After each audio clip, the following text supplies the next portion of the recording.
இயேசுவுக்கே புகழ். இயேசுவில் பிரியமானவர்களே, இன்று நம் ஆண்டவர் நீதிமொழிகள் 23ஆம் அதிகாரம் 18ஆம் வசனத்தினூடாக இவ்வாறு நம்மோடு பேசுகின்றார். அப்பொழுது உன் வருங்காலம் வளமானதாய் இருக்கும், உன் நம்பிக்கையும் வீண் போகாது. இன்றைக்கு ஆண்டவருடைய வார்த்தையை கேட்க மிகவும் ஆர்வத்தோட வந்திருக்கிற அனைவருடைய இல்லங்களையும் உள்ளத்திலையும் ஆண்டவர் தன்னுடைய ஆசிராலும் கிருபையாலும் முழுவதுமாக நிரப்பி அவருடைய பாதுகாப்புல உங்கள் ஒவ்வொருவரையும் வழிநடத்தி நிம்மதியான பாதுகாப்பான சுதந்திரமான வாழ்க்கை வாழ ஆண்டவர் உங்கள் ஒவ்வொருவருக்கும் கிருபை செய்வாராக.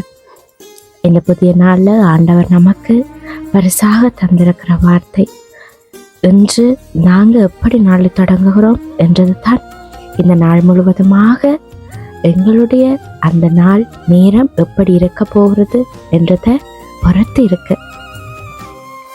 முதல்ல எங்களுடைய சிந்தனை ஆண்டவருடைய வார்த்தையில அவருடைய நம்பிக்கையில முற்று முழுவதுமாக இதை நோக்கி இருந்தா, ஆண்டவரை எங்களுடைய இருதயத்துல வச்சு செயற்பட்டா, அவருடைய வார்த்தைய எங்களுடைய இருதயத்துல விதைத்தா, நிச்சயமாக ஒவ்வொரு நாளும் எங்களுக்கு இனிதே நல்ல நாளாகத்தான் அமையும். இன்றைக்கு எங்களை பல அன்றாடம் ஏதாவது ஒரு விடயத்தை நினைச்சு பல கேள்விகளோட வாழ்ந்து கொண்டு இருக்கிறோம். எதிர்காலம் எப்படி இருக்கும்? நாங்கள் எதிர்பார்ப்பது நிறைவேறுமா? நாங்கள் செய்த ஜெபங்களுக்கு ஆண்டவர் பதில் தருவாரா? இந்த கேள்விகளுக்கெல்லாம் இன்றைக்கு இந்த ஒரு வசனம் பதிலாக இருக்கும். உன் வருங்காலம் வளமானதா இருக்கும், உன் நம்பிக்கையும் வீண் போகாது. ஆண்டவர் ஒருபோதும் நம்பிக்கை கொடுத்து ஏமாற்றுகிறவர் அல்ல. சில நேரம் எங்களுடைய தேவைகள் வேண்டுதல்களுக்காக நாங்கள் காத்து கொண்டு இருக்க வேண்டிய சூழல் ஏற்படலாம். ஆனால் ஆண்டவருடைய நேரம் நிச்சயமாக எங்களுடைய காத்திருப்பை மகிழ்ச்சியாக மாற்ற பண்ணும். நாங்கள் காணாத இடத்திலும் அவர் நமக்காக செயல்பட்டு கொண்டு இருக்கிறார்.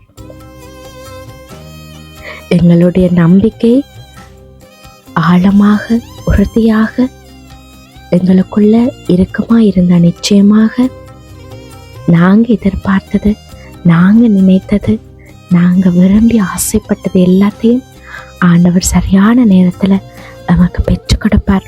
அதுக்கு நாங்கள் பொறுமையோடு காத்திருக்க வேண்டும்.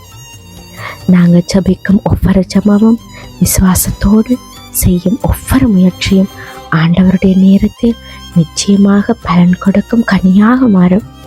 இன்றைக்கு உங்களுடைய வாழ்க்கையில் என்ன பிரச்சனை இருந்தாலும் மனம் தளர்ந்து போகாதீங்க, சோர்ந்து போகாதீங்க.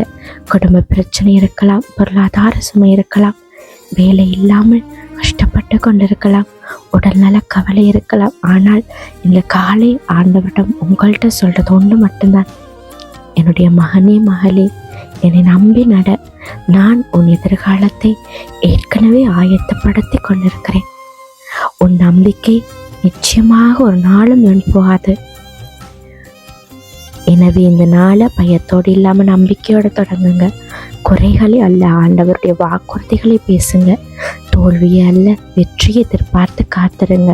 ஏனென ஆண்டவரோடு தொடங்கும் நாள் ஆசீர்வாதத்தோடு தான் முடியும். கண்களை மூடி ஜெபம் செய்வோமா? தகப்பனே, இந்த புதிய நாளுக்காக உமக்கு நன்றி அப்பா. எங்களுடைய எதிர்காலம் உங்களுடைய கரங்களை பாதுகாப்பாக இருக்கிறத நாங்கள் முழு மனதோடு விசுவசிக்கிறோம். எங்களுடைய நம்பிக்கை ஒருபோதும் வீண் போகாது என்ற உமது வாக்குறுதியை பற்றி கொண்டு இன்றைக்கு நாங்கள் நடக்கிறோம். பயத்தை நீக்கி சமாதானத்தையும் தைரியத்தையும் எங்கள் ஒவ்வொருவருடைய உள்ளத்திலையும் கொடுத்தருளுங்கப்பா. எங்களுடைய வாழ்க்கை உமது மகிமையை வெளிப்படுத்தும் கருவியாக இருக்கட்டும். ஆமேன்.